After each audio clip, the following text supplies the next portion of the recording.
السلام علیکم ورحمۃ اللہ وبرکاتہ. آج کی ویڈیو میں آپ کو ایک سنسنی خیز قصہ سنانے جا رہی ہوں. جی نہیں، ایک سنسنی خیز نہیں، میں آپ کو ایک انٹرسٹنگ کہانی سناؤں گی جو کہ اصل کہانی ہے، یعنی کہ سچی کہانی ہے. اور اس کہانی میں بہت کچھ سیکھنے کے لیے ہے، اور جو میں نے سیکھا وہ میں آپ کے ساتھ شیئر کروں گی، اور جو آپ لوگ اس کہانی سے سیکھتے ہیں وہ آپ میرے ساتھ شیئر کیجیے گا ضرور. تو سٹارٹ کرتے ہیں کہانی. یہ کہانی ہے ایک مڈل کلاس فیملی کے دو بھائیوں کی. ایک بھائی جو کہ بڑا تھا، بڑے بھائی کی شادی اپنی ہی کزن کے ساتھ ایک ینگ ایج میں ہو گئی، 23-24. اور جو اس کی وائف تھی وہ اس سے قریباً 2-3 سال چھوٹی تھی. خیر جب اس نے اسٹارٹ لیا، کیونکہ وہ پڑھائی میں اتنا اچھا نہیں تھا، پڑھائی میں اچھا نہ ہونے سے مراد یہ کہ آبویسلی اس کے پاس بہت ساری اچھی نوکریاں جو ہیں ان کی اس طرح سے ایکسیس نہیں تھی. وہ بہت ایک نارمل سی جاب کر رہا تھا. شادی کے 1 سال بعد ہی ان کا پہلا بچہ ہوا، اور پھر 2 سال بعد ان کا دوسرا بچہ ہوا. اب اس پورے ٹائم پیریڈ میں جو وائف تھی وہ بھی پڑھی لکھی تھی، لیکن وہ گھر پہ اسٹے کر رہی تھی، وہ بچوں کا خیال رکھ رہی تھی اور ہسبینڈ کو ایموشنلی سپورٹ کر رہی تھی. اور ہسبینڈ جو ہے وہ اپنے فائنانسز کے لیے اسٹرگل کر رہا تھا. الانگ دا وے اس نے اپنا کریئر پیتھ بھی چینج کیا، ونس ٹوائس. اس نے بہت ساری نئی اسکلز ایکوائر کی، اور وائف نے اس پورے ٹائم میں اس کا بڑا ساتھ دیا. کچھ ٹائم گزرنے کے بعد آہستہ آہستہ ان کے جو فائنینشیل حالات ہیں وہ بدلنا شروع ہوئے، and they finally had the kind of life style جو وہ چاہتے تھے. بچے بھی اچھے اسکولس میں پڑھ رہے ہیں، اور وہ ایک اچھے گھر میں اچھی رہائش ہے ان کی، اچھا لائف اسٹائل ہے، اور وہ ایک اچھی امپرفیکٹلی پرفیکٹ زندگی جو ہے وہ بسر کر رہے ہیں. اسی گھر کے دوسرے بھائی کی کہانی یہ ہے کہ اس نے سوچا کہ نہیں، میں پڑھوں گا لکھوں گا اور بہت زیادہ اچھا پڑھوں گا. So he went for post graduation. He went for graduation, masters, MPhil and then post graduation. اور اس نے اس پورے دورانیے میں اس نے کہا کہ میں نے شادی نہیں کرنی، پہلے میں نے سیٹل ہونا ہے، پیسہ کمانا ہے، اسٹیٹس بنانا ہے، اور اس کے بعد میں نے شادی کرنی ہے. خیر اس پورے دورانیے میں کافی ٹائم گزر گیا. وہ فورن چلا گیا، وہاں جا کے سیٹل ہو گیا. سیٹل ہونے سے مراد ہم یہاں کہتے ہیں نا کہ سیٹل ہو گیا، لیکن وی نو کہ جو لوگ جاتے ہیں، اور آئی ایم شیور کہ آپ میں سے کوئی نہ کوئی ایسا ضرور ہوگا جس نے باہر جا کے، باہر سے مراد یہ کہ کسی باہر کے ملک میں جا کے بہت ساری ایفرٹ کی ہوگی تاکہ وہ اپنے آپ کو سیٹل کر سکے، اور فائنلی وہ اسٹیج تک پہنچ سکے جہاں پہ وہ کسی بھی لڑکی کا رشتہ مانگے تو اس کو آسانی سے مل جائے، یا پیرنٹس جو ہیں ایٹ لیسٹ ان کو سیٹسفیکشن ہو جائے، یا ان کو انف پیسہ بھیج دیا جائے جس سے لگے کہ ہاں he is doing good enough. Okay, so what happened is کہ اتنے سال گزرنے کے بعد جب بات شادی کی آئی، آہستہ آہستہ پریشر بلڈ ہونا شروع ہوا. پیسہ بھی آ گیا، فارن کنٹری میں اپنا گھر بھی لے لیا، اور کریئر بھی سم ہاؤ بن گیا، پوسٹ گریجویشن کی ڈگری بھی مل گئی. اور جب شادی کی باری آئی تو پھر اس نے فیصلہ کیا کہ وہ اپنی ہی کولیگ کے ساتھ شادی کرے گا، جو کہ پاکستانی لڑکی تھی، لیکن اوبیسلی وہ اسی کی جتنی اس سے شاید تھوڑی ایج میں بڑی تھی، اور وہ بھی اسی طرح سے یہ کہ اس کی بھی شادی لیٹ ہوئی تھی. اور شادی کے لٹرلی فوراً بعد ہی، like the day they got notified, اس دن سے ان کے بیچ میں کانفلکٹس آنا شروع ہو گئی. اور اس پورے میں یہ کہ اب ان کے درمیان تقریباً سپریشن ہو چکی ہے. And that guy who is almost in his mid-30s now, وہ انتہائی ڈپریسڈ ہے. اس کی فیملی اس کو کہہ رہی ہے کہ you need to seek therapy, لیکن وہ اس چیز سے بھی منع کر رہا ہے. لیکن وہ ایسے ہے کہ جیسے اس کی زندگی کا کوئی مقصد نہیں ہے، جیسے وہ سارے پیسے جو اس نے کمائے، جو سارا اسٹیٹس اس نے ایکوائر کیا. اور اس کے ساتھ میں ایک چیز جو ایڈ کرنا بھول گئی وہ یہ کہ اس کی شادی جو اس نے بہت سارا پیسہ جمع کیا تھا، اس سے اس کی شادی جو ہے وہ بہت دھوم دھام سے ہوئی، جس میں طرح طرح کے کھانے تھے، خوبصورت ڈریسز، بہت کچھ. ہمیں پتہ ہے کہ یہاں پہ پاکستان میں جو ایک لیوش بگ فیٹ ویڈنگ ہوتی ہے وہ کس طرح کی ہوتی ہے. So it was more like that, کیونکہ اس بندے نے جو محنت سے اتنا پیسہ کمایا تھا اس کا جو میجر پارٹ ہے وہ اس شادی میں خرچ ہوا. اور جیسا کہ میں نے کہا کہ وہ شادی جو ہے وہ لگ نہیں رہا کہ چلے گی، اور مجھے نہیں لگتا چلے گی. اور اگر چلے گی بھی تو آبویسلی وی نو کہ جب آپ کی اتنی ساری کانفلکٹس ہوتی ہیں، اتنا سارا آپ کے بیچ میں وہ ایک جنک اور کوڑا اور وہ ساری چیزیں جمع ہو جاتی ہیں، ریزنٹمنٹ ہوتی ہے، تو وہاں پہ کس طرح سے آپ ڈریگ کر کر کے اس چیز کو لے کے چل رہے ہوتے ہیں. تو اس کا بالکل مجھے اندازہ ہے ایز اے تھراپسٹ. اب اس پورے سے میری جو لرننگ ہے وہ یہ ہے کہ اگر ہم جو پارٹنر سلیکشن کی بات کرتے ہیں، پارٹنر سلیکشن کے لیے بھی جو ہمیں ٹائم ریکوائرڈ ہوتا ہے، اس کے لیے آپ کا ینگ ایج میں شادی کرنا ضروری ہے. جب ہماری عمر جو ہے وہ ایک خاص اس سے گزر جاتی ہے تو اس کے بعد آپ کے اندر ڈسپریشن اتنی زیادہ بڑھ جاتی ہے, آپ کے اندر ایک فیئر اتنا زیادہ بڑھ جاتا ہے, کیونکہ اوبیسلی وی نو کہ ہمیں معاشرے کی طرف سے ایک چیک لسٹ ملتی ہے کہ یہ کرنا ہے, یہ کرنا ہے, نوکری ڈھونڈنی ہے, پیسہ کمانا ہے, شادی کرنی ہے, بچے پیدا کرنے ہیں. سو اوبیسلی اس میں پھر آپ اپنے آپ کو پیچھے سمجھنا شروع ہو جاتے ہیں, اور اس رش میں اور اس فیئر آف مسنگ آؤٹ میں اور اس ڈسپریشن میں آپ پھر کیا کرتے ہیں کہ آپ کوئی نہ کوئی رانگ چوائس لیتے ہیں, یا آپ اس طرح سے چھان بین کر کے, یا جس طرح سے آپ کو جو آپ کی ریکوائرمنٹ ہوتی ہے ان میں سے بہت ساری چیزوں پہ آپ کو کمپرومائز کرنا پڑتا ہے. ٹھیک ہے, ایک تو یہ چیز ہوتی ہے.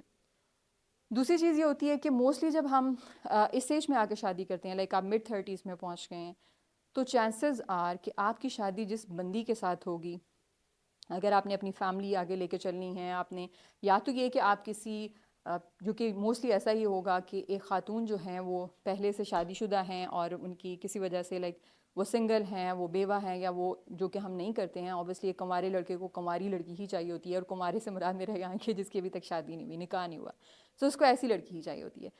اور اس میں پھر یہ ہوگا کہ اگر لڑکی آپ سے ایج میں کافی چھوٹی ہے تو ایموشنل کنیکشن جو ہے وہ سم ہاؤ بننا اس کا بہت مشکل ہوتا ہے.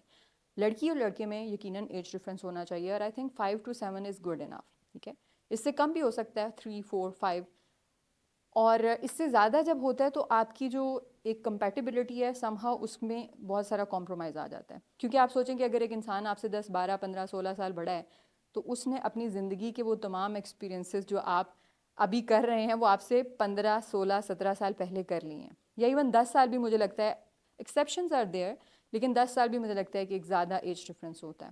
یہ چیز ہے. پھر اگر کوئی آپ کو سلیکٹ کرے گا تو وہ اس وجہ سے سلیکٹ نہیں کرے گا کہ وہ انسان کی آپ کے اندر جینون آپ کے اندر انٹرسٹ ہے, یا آپ کو اس نے پسند کیا. بیسیکلی اس نے آپ کے اسٹیٹس کو پسند کیا, آپ کے پیسے کو پسند کیا, آپ جو اس کے لیے افورڈ کر سکتے ہیں, جو چیزیں اس کو دلا سکتے ہیں, اس نے اس چیز کو پسند کیا. اب جب آپ کی ایک, جیسے میں نے بڑے بھائی کی مثال دی, اس میں یہ کہ وہ بہت ساری اسٹرگلز میں سے گزرے, دونوں میاں بیوی, لیکن along the way جس طرح سے انہوں نے ان حالات کا ایک دوسرے کے ساتھ مل کے مقابلہ کیا, اس چیز سے ان کی بانڈنگ اسٹرانگ ہوئی, اس سے ان کا ریلیشن شپ مزید مضبوط ہوا. انہوں نے ایک دوسرے کو ہائیز اور لوز میں سپورٹ کیا, اور along the way انہوں نے ایک دوسرے کے ساتھ گرو کیا. سو بہت ساری چیزیں ہیں. اب اگین بات یہاں پہ آتی ہے کہ جی بہت ساری جو ہماری شادیوں کے لیٹ ہونے کی وجہ یہ ہے کہ ہم لوگ جو ہمارے لڑکے ہیں اور لڑکیاں بھی ہیں, مطلب ہم ان کو گرو ہونے ہی نہیں دیتے. You know there is a thing like stunted growth. ہم کہتے ہیں کہ جب آپ کو نیوٹریشن صحیح نہیں ملتی, جب کھانا پینا صحیح نہیں ملتا, تو اللہ تعالیٰ نے آپ کے اندر جو پوٹینشیل رکھا ہوا ہے گرو کرنے کا, آپ اتنا گرو کر ہی نہیں پاتے, کیونکہ آپ کو اس طرح کا ماحول نہیں ملا, آپ کو اس طرح کا کھانا پینا نہیں ملا, آپ کی نیوٹریشن پوری نہیں ہے, اور آپ کی ہائٹ کم رہ گئی ہے, آپ کمزور ہیں, آپ کی اس طرح سے گروتھ نہیں ہو پائی. There is a thing like emotionally stunted growth. یہ جو بابا کی رانی اور ماماز بوئے ہیں نا, یہ they are emotionally stunted, honestly speaking. Like آپ فزیکلی گرو کر جاتے ہیں, آپ یہ جتنے لاڈلے بچے ہوتے ہیں فزیکلی ایسے آپ کو یعنی بڑے بڑے لگتے ہیں, اپنی عمر سے پہلے ہی بڑے لگتے ہیں, کیونکہ کھانا پینا ماشاء اللہ ان کو خوب ملتا ہے. لیکن جو چیز ان کو نہیں ملتی نا, وہ ان کی emotional, they are so emotionally weak. Their emotional growth is stunted because they are not resilient. اب وہ resilient کیوں نہیں ہے؟ ریزیلینٹ اس لیے نہیں ہے کیونکہ ان کو کوئی مینٹل پش اپ ملا ہی نہیں, ان کو کوئی مینٹل اسٹرگل ملی ہی نہیں. پیرنٹس جو ہیں ہر وقت ان کو اوور پروٹیکٹ کرنے کے لیے موجود ہیں, ان کی کوئی ان کے اوپر پرسنل رسپانسبلٹی نہیں ڈالی جاتی, کوئی ان کو اکاؤنٹیبلٹی نہیں ہے. یا تو ماں باپ جو ہیں وہ ان کو اوور پروٹیکٹ کریں گے, جہاں پہ وہ غلطی کریں گے ان کو بچا لیں گے, یا پھر یہ کہ ڈانٹ ڈپٹ کے لگا کے ایک آدھی بٹھا دیں گے, اور پھر بعد میں گلٹی فیل کر کے مزید لاڈ کریں گے. یعنی آپ نے جو کیا ہے اس کی ذمہ داری نہیں آپ کو دیں گے, وہ سکھائیں گے نہیں آپ کو. اسی طرح سے فائنینشلی ہم اپنے بیٹوں کے اوپر ذمہ داریاں نہیں ڈالتے جلدی, ہم ان کے لاڈ اٹھا رہے ہوتے ہیں, اور سم ہاؤ ہم وہ سارا کچھ ان کے لیے کرتے ہیں, ہم ان اے وے ان کو کنٹرول کرنے کی کوشش کر رہے ہوتے ہیں. میں نے اکثر والدین کو سنا ہے کہ جو مشکلیں مجھے اٹھانی پڑی, میں اپنے بچوں کو وہ نہیں, اس میں سے نہیں گزرنے دوں گا. بھائی وہ مشکلوں کی وجہ سے تو آپ جو ہیں وہ آج ہیں, انہوں نے آپ کو مضبوط کیا. آئی نو جب ٹو مچ اسٹریس ہوتا ہے تو وہ ہمارے لیے انہیلدی ہوتا ہے, وہ ٹاکسک ہو جاتا ہے, لیکن اسٹریس از امپورٹنٹ فار اس, وہ ہماری گروتھ کے لیے امپورٹنٹ ہے. تو اگر آپ اپنے بچوں کو کوئی مینٹل اسٹریس نہیں دے رہے in form of healthy boundaries, in form of accountability, in form of responsibility, تو یہ آپ ان کے ساتھ زیادتی کر رہے ہیں, اور آپ ان کو مینٹلی گرو نہیں کرنے دے رہے. ہم جب بچے دنیا میں باہر جاتے ہیں نا, تو دنیا یہ نہیں دیکھتی کہ یہ اکلوتا ہے, ٹھیک ہے، یا یہ چھوٹا ہے. دنیا ہر انسان کو ایک ہی جیسا ٹریٹمنٹ دیتی ہے، اور ایسے بچے پھر ریئل ورلڈ میں اپنی جو ریلیشن شپس میں جاتے ہیں یا دنیا سے جا کے باہر انٹریکٹ کرتے ہیں تو دے آر اے فیلئر. سو اس پورے کا جو میرا مقصد تھا ویڈیو کا، جو میں نے اس سے سیکھا وہ یہی ہے کہ پہلے تو ہمیں اپنے بیٹوں کو اور اپنی بیٹیوں کو ایموشنلی، ہمیں ان کی جو ایموشنل اسٹرینتھ ہے اس پہ کام کرنا چاہیے. اس کے لیے ہمیں ان کو ہیلدی اسٹریس دینا چاہیے، ان کے ساتھ باؤنڈریز سیٹ کرنی چاہیے، ان کو رسپانسبلٹیز دینی چاہیے، ان کو اکاؤنٹیبل ٹھہرانا چاہیے ان کے ایکشنز کے لیے، رادر دین کہ ہم ان کو شیم کریں یا ہم ان کو بلیٹل کریں یا ہم صرف کرٹیسائز کر کے بیٹھ جائیں اور یعنی تنقید کرتے رہیں اور ڈانٹ بھی لیا، چپڑیں بھی لگا رہی، لیکن اصل میں جو اس کو سکھانے والا چیز تھی وہ نہیں کیا، یا ذمہ داریاں ان کے اوپر نہیں ڈالی.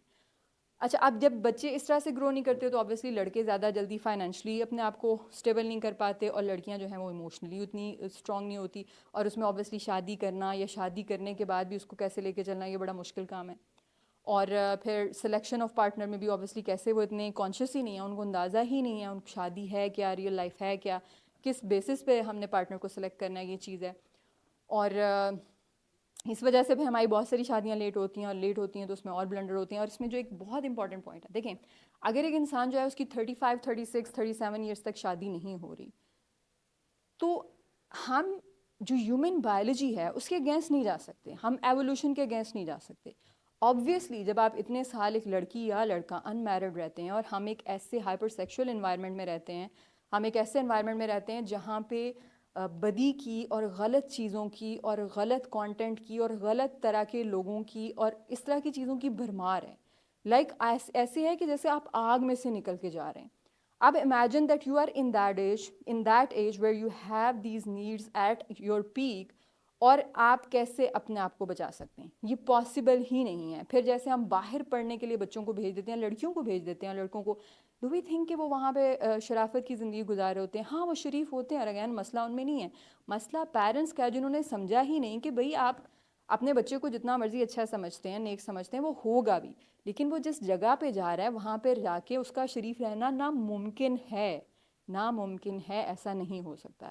ایدر آپ کیا ہوتا ہے کہ پیسولی ایسی پلائر لڑکے اور لڑکیاں سیکھ کر رہے ہوتے ہیں، یا پھر وہ ایکٹیولی سیکھ کر رہے ہوتے ہیں. دونوں صورتوں میں یہ کہ وہ چیز ان کو ڈیمیج کر رہی ہوتی ہے. It is corrupting their values, it is desensitizing them to a lot of things, اور وہ ان کی فیوچر ریلیشن شپس میں جا کے رکاوٹ بنتی ہے. تو جو دین نے ہمیں طریقہ بتا دیا نا، مطلب دین کا یہ نہیں کہ ہم ایک ایسپیکٹ کو پک کر لیں، چوز کر لیں اور دوسرے کو چھوڑ دیں. دین میں پورے کے پورے داخل ہونا ہے، اور اس میں ہمارے لیے ہی خیر ہے، چاہے ہمیں وہ بری لگے. اب بہت سارے دین کے احکامات ہیں جو ہم پہ بھاری گزرتے ہیں، میرے پہ کچھ بھاری گزرتے ہوں گے، کچھ آپ پہ، but we know deep down جب ہم سمجھتے ہیں کہ وہ چیز ہماری ہی بھلائی کے لیے ہوتی ہے. So what do you think about this video? What do you think about this story? What are your lessons from this story? I would love to know from you in the comment section. اور آپ کے comments, feed back, criticism, ہر طرح کے feed back کا بہت بہت شکریہ. السلام علیکم و رحمۃ اللہ وبرکاتہ.